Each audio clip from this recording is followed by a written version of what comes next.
adoramos, nós glorificamos o teu nome nessa noite. Só tu és o único verdadeiro Deus existente, como tal, só tu és digno de ser adorado. Ó, te agradecemos, Senhor, pela presença do teu Espírito neste lugar. Esta aqui é a tua casa.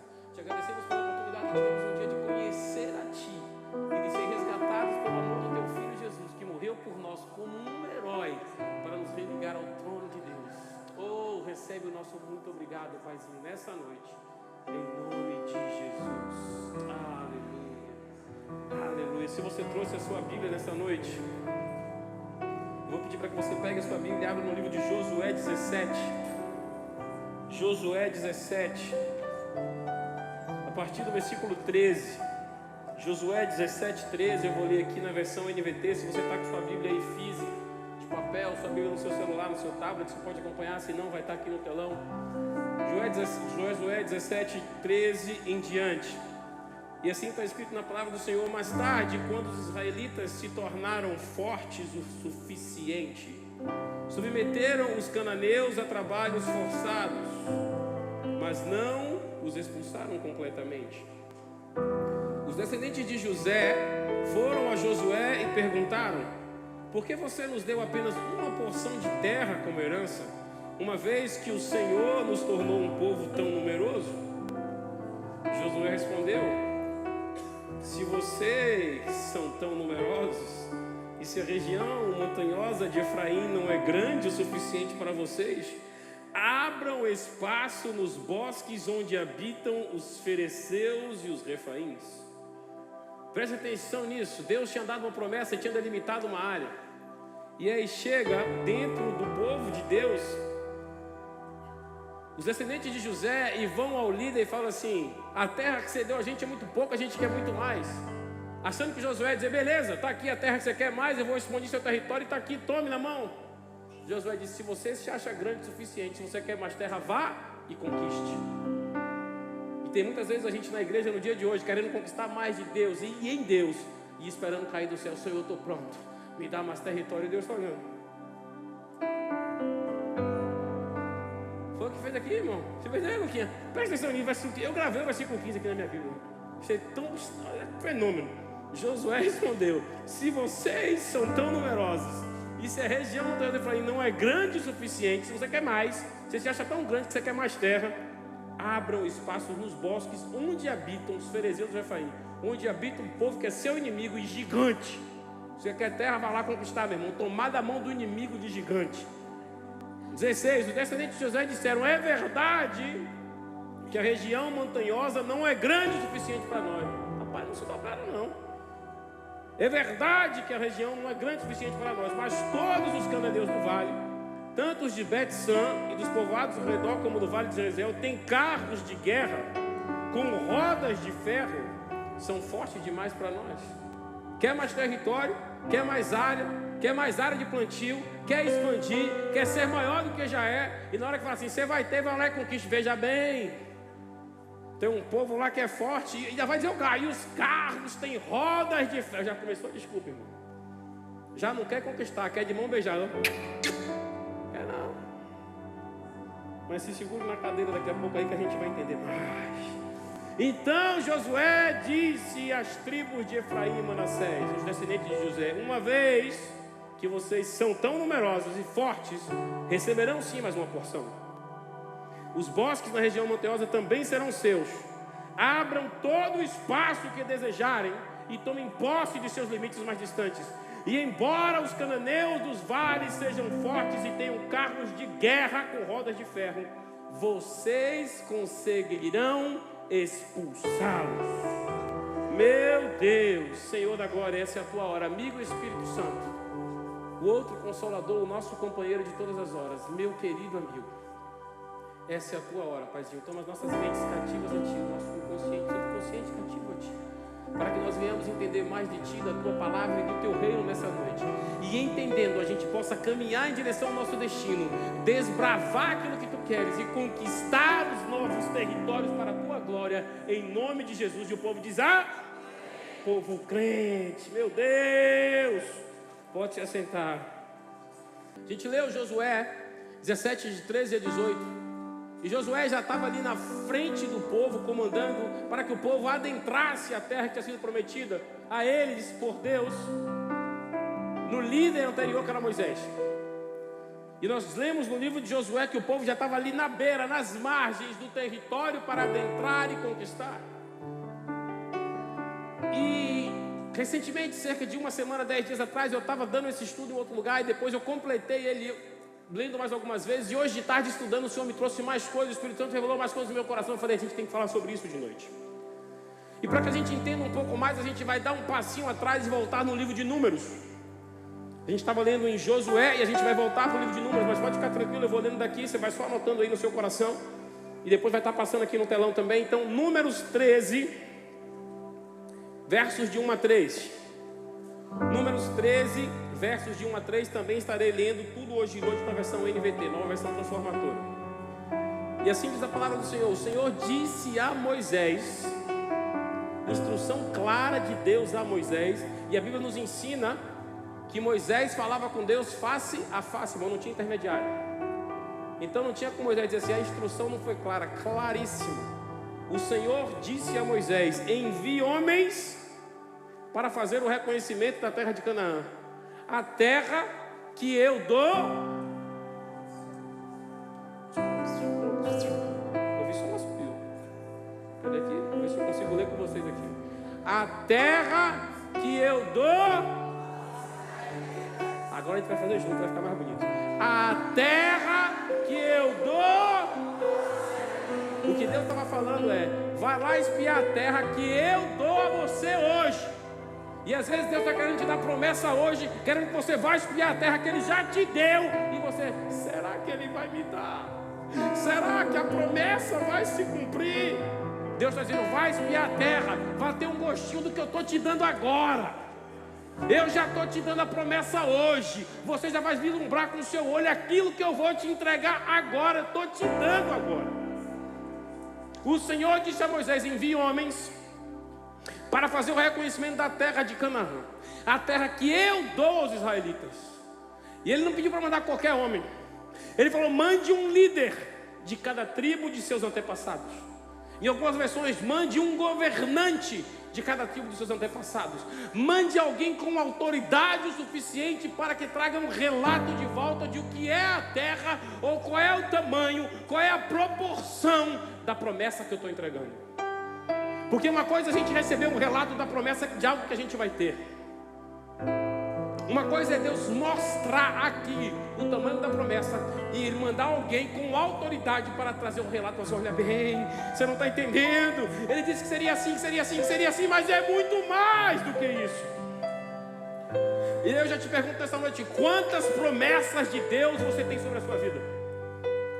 Quantas vezes um homem ou uma mulher de Deus chegou para você e falou, Deus vai fazer isso com você, Deus vai te entregar isso, Deus vai fazer isso através da sua vida. E você começou a dizer, meu Deus, será que é isso tudo? É muito mais do que você já conseguiu imaginar. Porque o tamanho da promessa que Deus traz para você não é do tamanho da expectativa que você gerou, mas é o tamanho da promessa do Deus que vai te entregar. Mande um líder de cada tribo de seus antepassados. Moisés fez conforme o Senhor ordenou. E a Bíblia segue, do acampamento no deserto de Parã, enviou 12 homens, todos eles chefes das tribos de Israel.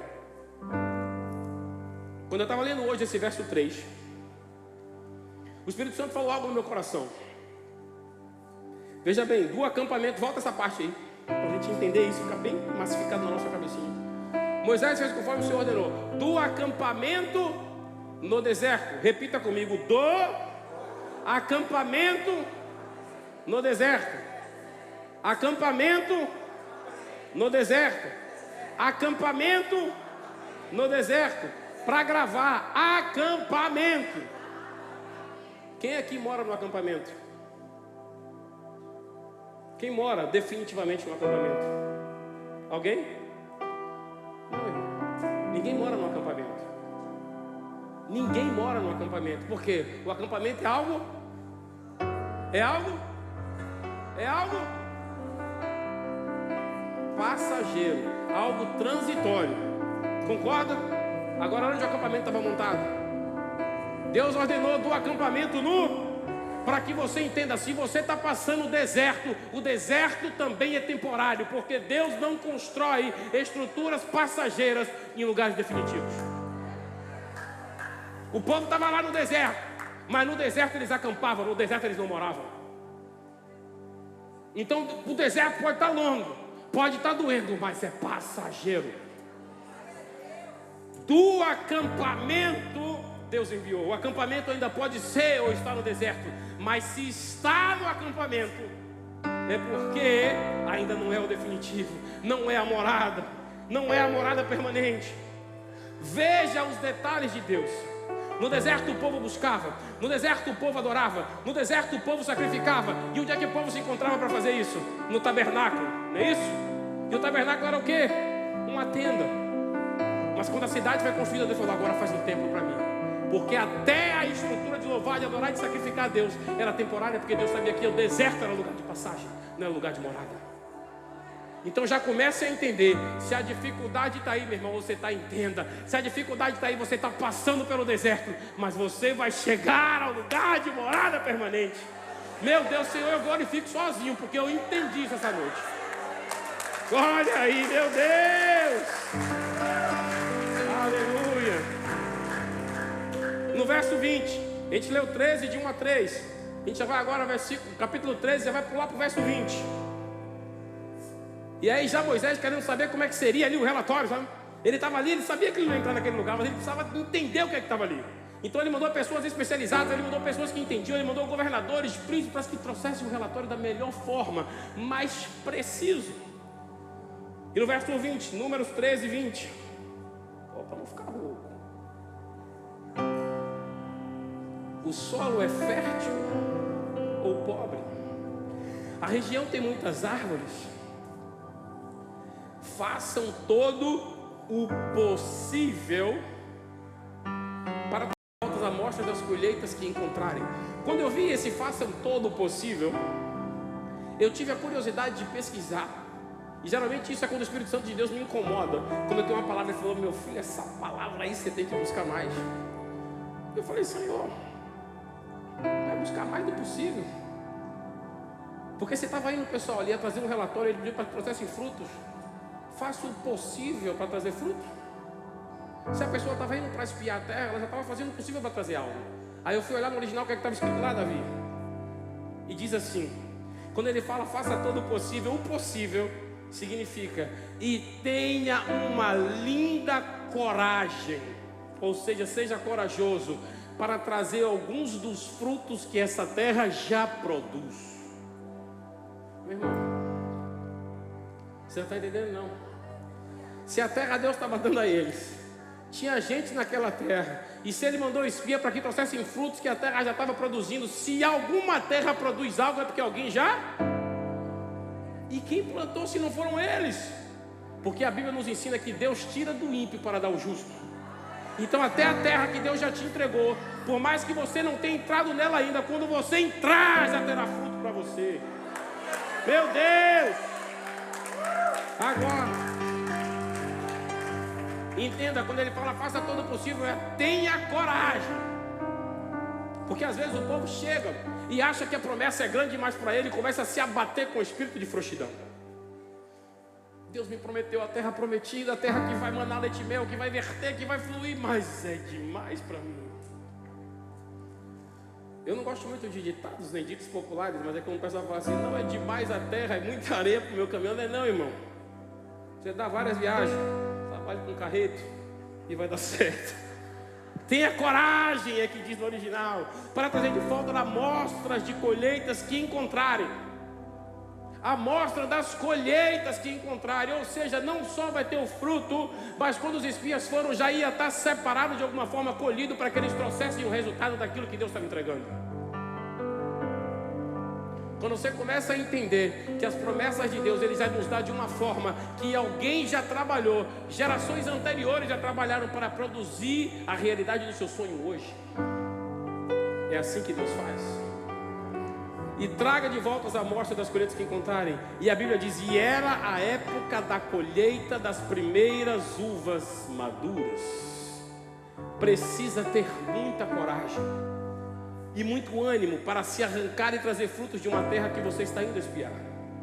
Aqueles a quem a missão foi confiada, eles entenderam e trouxeram porque eles tinham convicção da propriedade daquela terra. E Deus tinha entregado algo à igreja, algo aos filhos dele. Muitas vezes a gente não traz de volta porque ainda não tem convicção. Será, Deus, que é para mim? É para você, meu irmão, é para você, minha irmã. Tenha certeza. Tenha certeza disso. E a Bíblia fala que no verso 23, 13 e 23, quando chegaram ao vale de Escol, cortaram um ramo com um só cacho de uvas, tão grande, que 2 deles precisaram carregá-lo numa vara. Levaram também amostras de romãs e de figos.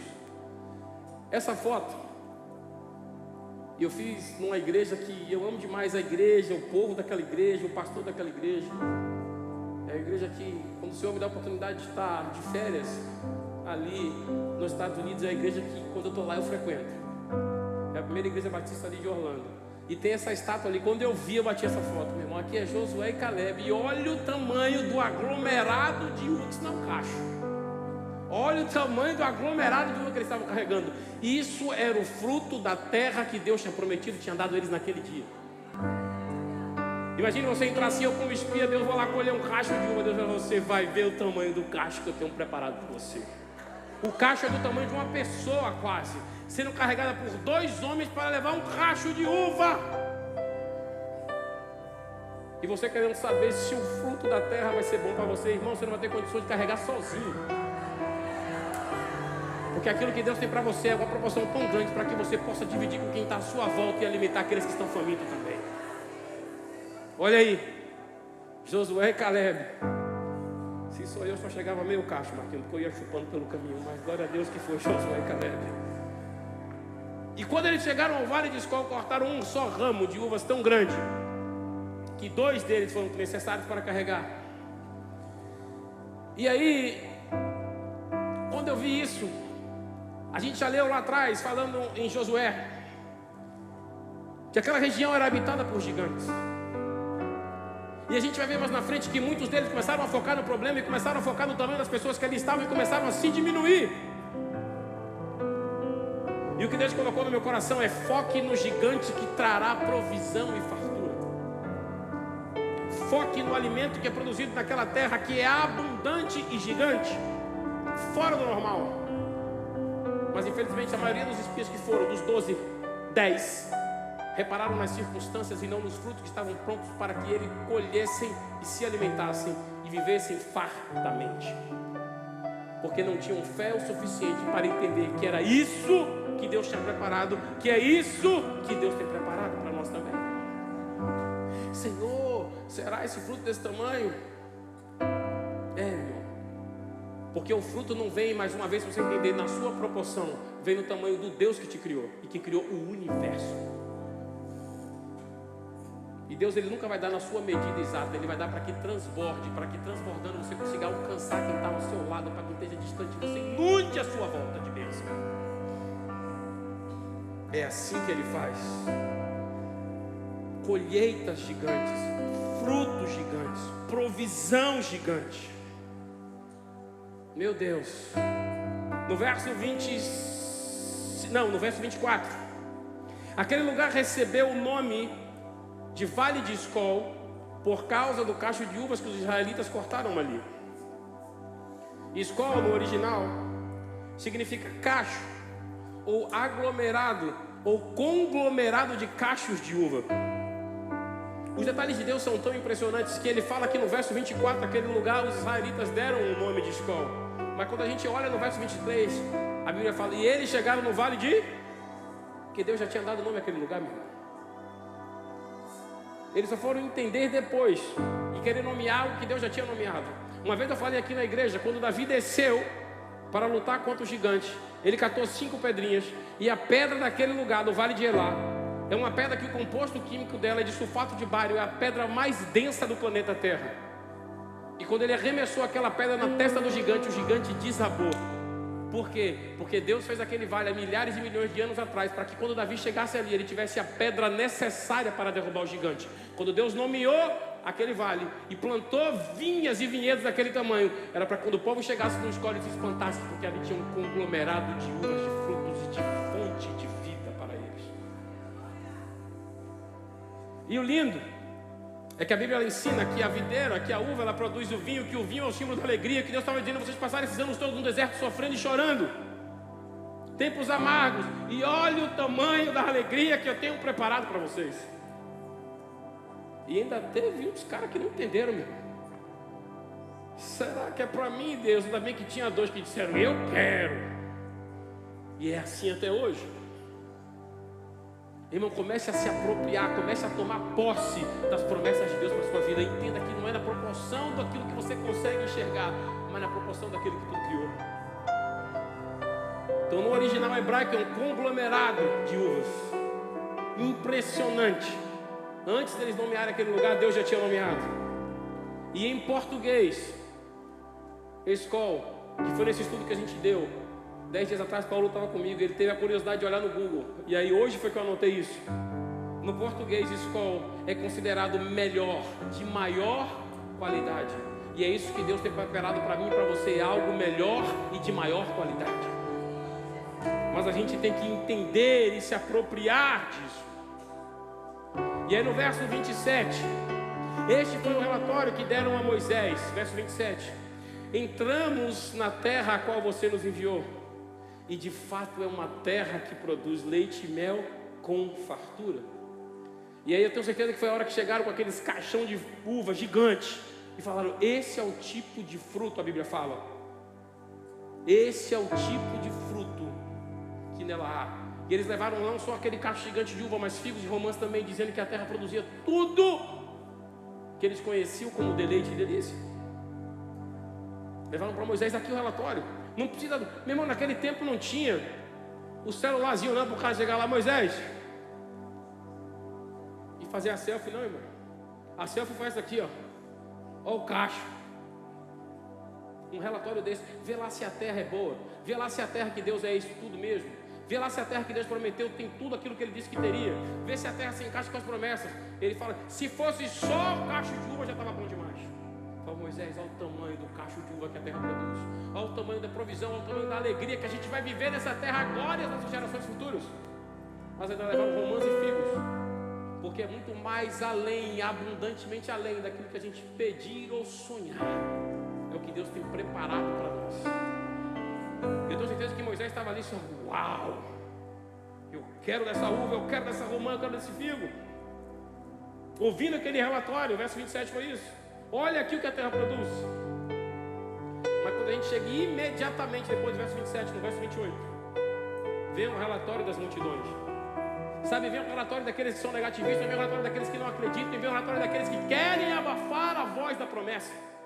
No verso 28: contudo, o povo que vive ali é poderoso, e as suas cidades são grandes e fortificadas. Vimos até descendentes de Enaque. Eles não entenderam que gigante não era o povo que ali estava. Eles não entenderam que poderoso não era o povo que ali estava.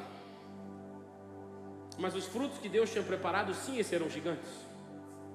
Não é sobre o tamanho do inimigo, não é sobre o poder do inimigo, mas é sobre o tamanho e o poder do nosso Deus.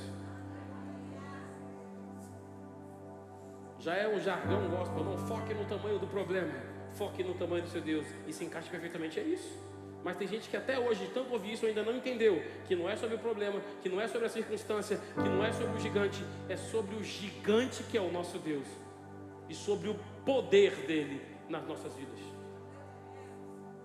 Comece a focar no tamanho do fruto e não do tamanho de quem habita a terra que Deus já te deu, mas você está indo conquistar. Se tem alguém lá, irmão, não é para te fazer mal, mas é para preparar os frutos para você comer. Frutos gigantescos, frutos doces, saborosíssimos. Meu Deus, eu creio assim, Senhor. Não se preocupe com os descendentes de Enaque. E aí no verso 30, Caleb, ele tenta acalmar o povo. E ele fala, Caleb tentou acalmar o povo que estava diante de Moisés. Irmão, a Bíblia fala que eles passaram 40 dias peregrinando, eles passaram 40 dias subindo e descendo, eles passaram 40 dias espiando a terra, 40 dias caminhando. E eu tenho certeza, como a terra ainda era possuída de inimigos, eles tinham que se esgueirar, passar em lugar, se abaixar, engatear. E eles passaram 40 dias nisso. Com certeza não tinham uma refeição boa e saborosa e farta todos os dias, porque eles estavam em missão. Então, depois de 40 dias retornando com o relatório, deveriam estar cansados. Mas quando você está revestido pelo Espírito Santo de Deus e tem a certeza da promessa que Deus tem para você e na sua vida, as suas forças se renovam no Senhor. Olha no verso 30 que Caleb diz. Quando Caleb começa a ouvir aquele relatório negativo, quando Caleb começa a ouvir a voz da multidão, por que eu falo da voz da multidão? Porque dos 12 que foram, 10 eram contra. E na maioria das vezes, do grupo que se destaca para querer caminhar com você, nem todo mundo vai entrar na terra prometida. Porque não terá fé suficiente para receber o tamanho da promessa que Deus tem para a sua vida. Então não comece a se entristecer se durante o afunilamento da sua caminhada, quando você estiver prestes a entrar na promessa, algumas pessoas que começarem a jornada com você ficarem para trás. Ore por elas, mas elas não terão estrutura para entrar onde Deus quer te colocar. Caleb, verso 30, tentou acalmar o povo que estava diante de Moisés e falou: vamos partir agora mesmo e tomar a terra. Disse ele: com certeza podemos conquistá-la, porque Caleb estava alinhado com aquilo que Deus estava entregando ao povo naquele dia.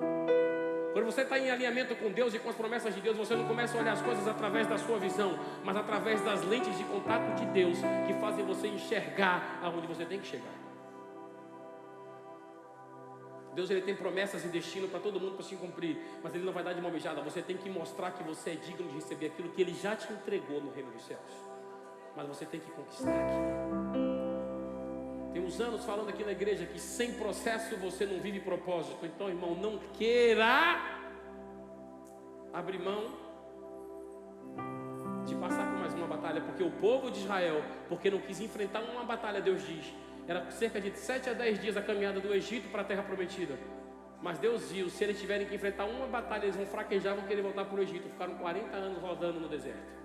Se você não tiver coragem para enfrentar uma batalha, você vai rodear 40 anos para chegar na sua promessa. Tenha coragem.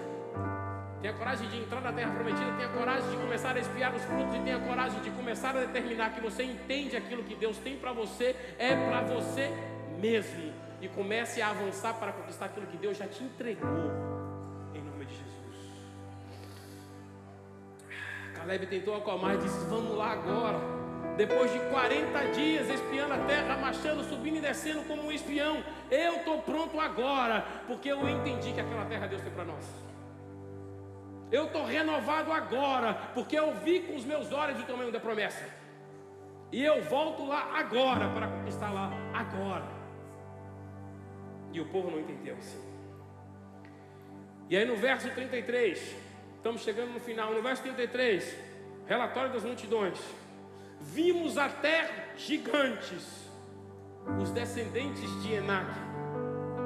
Aí eles falam: perto deles nos sentimos como gafanhotos. Quando eu estava lendo esse texto hoje, de tarde, esse versículo especificamente, perto deles nos sentimos como gafanhotos. Meu irmão, quando você fica próximo à pessoa que quer tragar a sua vida, quando você se aproxima do seu inimigo, você começa a se olhar como o seu inimigo te vê, como um derrotado querendo abater você. Não se aproxime do seu inimigo, para que você não se olhe como ele te olha, como um pequeno gafanhoto. Se aproxime de Deus, para que você se sinta o gigante que Deus é e te levantou você para ser. Já falei hoje aqui 2 ou 3 vezes que eu não gosto muito de ditados populares, nada disso, não gosto. Mas às vezes eles se encaixam. Eu vi recentemente alguém me dizendo assim, que o ser humano, ele é a média das 6 pessoas com as quais ele mais convive. Conviva mais e mais com Deus, com o Espírito Santo de Deus, com Jesus, para que a sua média seja a média dos céus.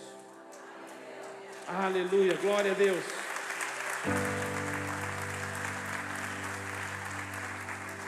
Vimos até gigantes, os descendentes de Enaque, perto deles nos sentimos. Perto de quem você tem estado? Você mesmo vai se responder essa pergunta. Como é que você tem se sentido frente às suas adversidades? Como é que você tem se sentido frente às suas dificuldades? Como é que você tem se sentido na terra deserta? Como é que você tem se sentido nos vales que você tem passado? Eu estou me sentindo tão pequenininho, uma formiguinha, um gafanhoto. Se aproxime de Deus. Você vai se sentir como filho de Deus, que é o que você é. Como filha de Deus, como você é. Perto deles nos sentimos gafanhotos. E também, olhe mais, ele não para por aí. E ele diz, e também era assim que parecíamos para eles. Como é que alguém pode entender como é que uma outra pessoa te vê? Está aqui, ó. E também era assim que parecíamos para eles. Como? Quando não estamos alinhados com a visão dos céus para a nossa vida, começamos a querer enxergar como achamos que nossos inimigos nos enxergam. E isso é muito duro. Quando você não tem sua visão alinhada, clara de quem você é, de quem Deus criou você para ser, você começa a se olhar com o olhar que seu inimigo tem de você. Comece a ter uma visão celestial da sua vida, para que você entenda quem você é em Deus e qual é o propósito seu aqui. Para que você não venha abater seu coração achando que você é algo que você não é, porque o que você é rei e sacerdote, que a palavra de Deus nos ensina. Ah, não, nós parecíamos gafanhoto para ele. Meu irmão, o povo já estava achando que é que o outro achava que ele era. Dentro da terra que Deus disse, eu estou te dando agora, essa terra é sua hoje. A gente leu lá no começo, a terra eu te dou agora. E ele vai dentro da terra, não, eu sou um gafanhoto. Você é um gigante no Senhor. Um gigante no Senhor, para a glória de Deus Pai.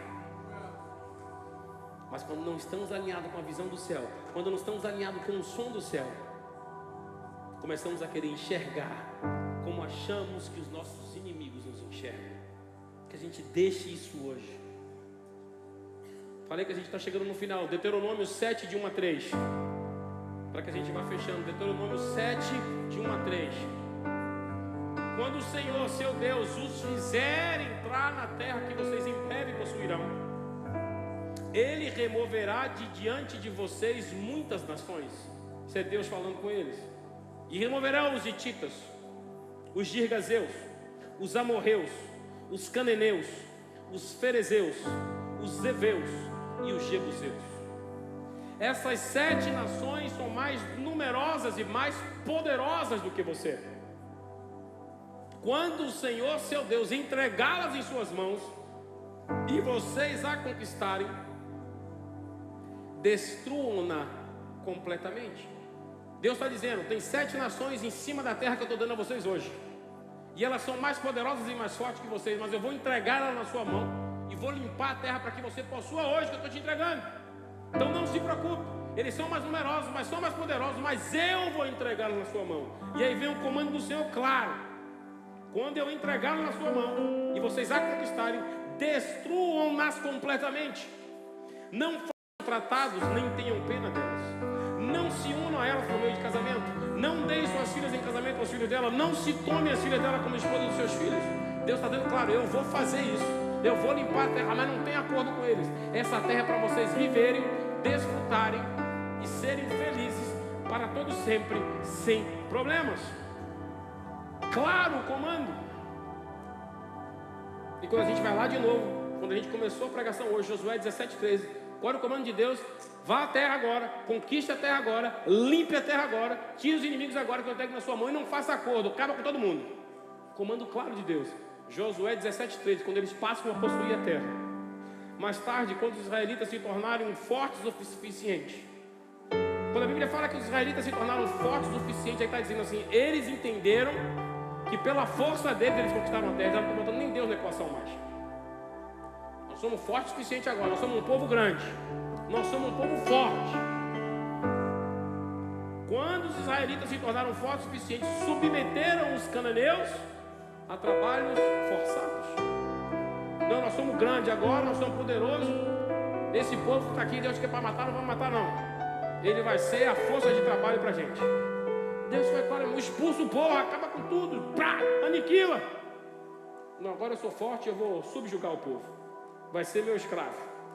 Submeteram os cananeus a trabalhos forçados, mas não os expulsaram completamente da terra. E porque eles não expulsaram o povo completamente da terra, problemas foram gerados dentro daquela geração. Começou a se corromper, começou a se adorar outros deuses, outros ídolos, e ficou esse desmando que até hoje a humanidade vive. O que é que eu quero que você entenda? Quando a promessa de Deus chega para a sua vida, ela chega clara, e ela chega recheada de bênçãos, as promessas. Mas se você não cumprir a direção clara que Deus te dá através do Espírito Santo, não só você vai pagar o preço, como as gerações futuras também. Então, irmão, comece a entender a voz de Deus a partir de hoje. Comece a entender a voz de Deus a partir de hoje. Se é mais fácil para você anotar as coisas, anote também. Mas comece a cumprir tudo o que Ele lhe disser, da forma que Ele te falar, para que você passe a possuir a terra, já com as sementes que foram plantadas, para que você possa colher os frutos, e já também saborear das colheitas que já foram feitas lá para você. Mas honre ao Senhor cumprindo aquilo que Ele determinou. Não cumpra pela metade aquilo que Ele determinou. Porque se você quer viver a plenitude da promessa, faça 100% daquilo que Ele ordenou. E eu tenho certeza que Deus fará, como a palavra dele nos garante, muito mais abundantemente além daquilo que a gente já pediu, daquilo que a gente já pensou, pelo Espírito dele que opera em nós. Mas não é.